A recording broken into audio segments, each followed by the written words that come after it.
Kaya umuulan na dito, lakas na.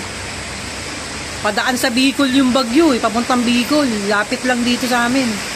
So guys, ang ulat panahon ngayon guys dito, no, yung bagyo papunta ng Bicol, guys. So ayan na nga. Ayan na nga guys, no. Sobrang umuulan na dito sa lugar namin, guys. Ingat kayo guys dyan. Ayan na, ang lakas na. Ayan guys, umaangkin na. Sobrang lakas na guys. Ay! Ang lakas na ng hangin guys. Sobrang lakas na. So ingat kayo mga nandyan sa malapit sa Bicol. Mag-ingat kayo guys. So ito na yung bagyo. Parating na. Papunta na ng Bicol guys. So ingat. So ayan na guys. Lumalakas na yung bagyo. Papunta na ng Bicol yung bagyo. Ayan. Lakas na. So kanina walang ulan. So ngayon na dumating yung ulan. Dahil ngayon na dumating yung bagyo.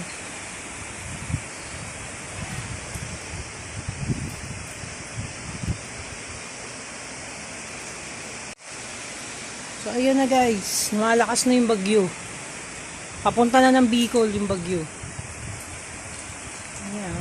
Lakas na. So kanina walang ulan. So ngayon na dumating yung ulan. Dahil ngayon na dumating yung bagyo.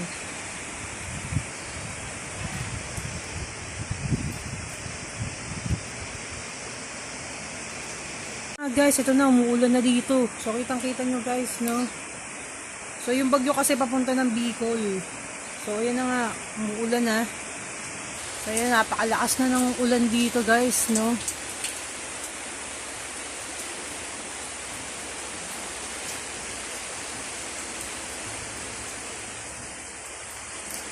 So parating na ang bagyo guys. Parating na ang bagyo. So mag-ingat tayo guys. So nandito ako sa tent namin. Dito ako sa tent guys.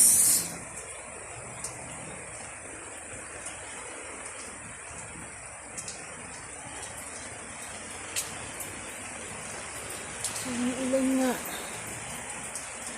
So, dito na yung bagyo. Parating na yung bagyo, guys. So, nagiginig si Dora. Nanginginig ka, be? Nanginginig po yung aso namin. Nanginginig po si Dora, guys. Nakakaawa. So, bibigyan ko lang siya ng, ano niya, kumot niya. Kasi nga, ang lakas ng bagyo ngayon. So, ngayon dumating yung bagyo ngayong oras na to. Papuntang Bicol yung bagyo, guys. So, yan, nakita nyo. Grabe. So sana walang masyadong maapektuhan yung bagyo ngayon. No, sana walang mabigay na pinsala itong bagyo na to guys. Sana ilayo niya yung bagyo at makalis na. No, then maraming mapipirwisyo, maraming mga tao na mahihirapan, na walang mga tirahan, 'di ba? Saan sila sisilong, 'di ba? Yung mga ganung sitwasyon. Lord, kayo nang bahala sa kanila, tulungan niyo sila. Dahil itong bagyon to nga, sana umalis na at di na magtagal sa Bicol region. Bicol. Yan po. So si Dora giniginaw guys. Giniginaw si Dora. Bigyan na natin ako.